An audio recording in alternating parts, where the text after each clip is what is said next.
Scaling is hard. Organizations tend to start small, and if they prove capable, then they expand, often extremely rapidly. And this influx of people and of resources tends to strain the structures that made the organization capable in the first place. I talked about this problem in academic science in a previous video, but as I mentioned in that video, it affects all kinds of organizations, from startups to cultural movements. For example, if you talk to any software engineer at Google who's been there for a while, they'll tell you that if they're being honest, that the culture of the company has lost some of the vitality that it had in the early days. There are three problems that I want to highlight in this video with scaling. The first is the problem of knowledge transfer. As you bring in new people, they need to acquire the knowledge that has been accumulated by earlier members of the org. But these earlier members don't have the time and attention to train everybody who's coming in. They have their own duties, and there are, in many cases, just too many people. The second problem is the problem of talent. As you bring on more people, you can't be as selective, and so the level of talent inevitably declines. In the early days of PayPal, they recruited mainly by trawling through their social networks, finding the smartest people that they know or they knew or that their friends knew.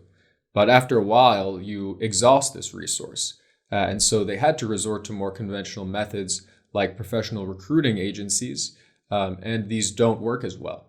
Finally, there are problems of coordination.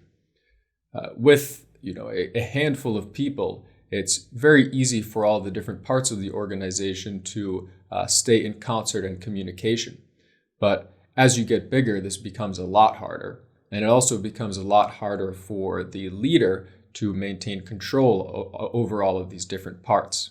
There are a number of ways that organizations try to solve these problems of scaling. One simple one is hierarchy. In a hierarchy, you have a leader or a few leaders at the top who have a small number of subordinates, a small enough number that they can continue to communicate with them and coordinate with them in the way they would in a smaller organization. And then these subordinates in turn have their own subordinates, and the structure replicates in a nested fashion throughout the whole organization. The problem with this model is that the hierarchical chains are never perfect. Communication and directives become distorted as they flow through the hierarchy, such that often by the time they reach the bottom, they are very different from what the center had in mind. It also provides many more points of failure. If you have a component of the hierarchy that is disloyal or functioning very poorly, the effects of this can ripple out throughout the organization. Another way that organizations try to solve these problems, and the way that is a way that is extremely prevalent today, is through bureaucratization. Bureaucratization is essentially about creating procedures that serve as guardrails for the different components of the organization. These procedures help solve the problem of knowledge transfer and of talent by providing the less skilled and knowledgeable members of the organization with sets of rules that they can follow to compensate for their lack of judgment or understanding. It also helps solve the problems of coordination and control by standardizing the different parts of the organization and their behavior and making them more legible to the center. But of course, it's not a perfect solution. Bureaucratic procedures are rigid and they can't respond to all of the nuances of a particular situation that a bureaucrat faces. There's also only so much the center can do if a particular bureaucrat isn't following the procedures, and in many cases they won't even be able to tell if this is happening.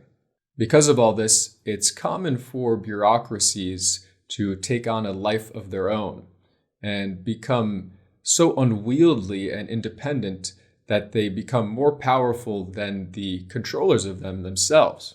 This is perhaps best exemplified by the American executive branch, which Henry Kissinger called an array of baronies presided over by feudal lords, protecting their turf against a central authority, the president, that occasionally sallied out of its fortress to assert its power. A method that avoids the problems of bureaucracy and other centralized methods of expansion is replication. In this system, small organizations, like the initial functional one, are replicated, and they're all relatively independent. The good thing about this is that it preserves the small-scale informal structures that initially led to the organization's functionality, and it also introduces a lot of redundancy. So if these independent units fail, if some of them don't work well, then it's okay. It doesn't affect too much the larger system. Technology tends to enable greater control and greater centralization in a large organization.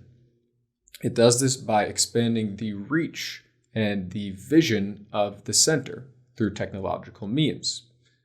For example, in a startup, if you have a computer software system, it's easy for the center to blast out communiques that go directly to every member of the organization. It's also easier for the center to monitor the activity of different employees. As a result, more technological development will enable greater centralization. And so, if technological development continues in the future, we can expect to see organizations that remain functional at larger and larger sizes. I'm Zack Lerangis. I work at Bismarck Analysis. Thanks for watching this video, and please subscribe.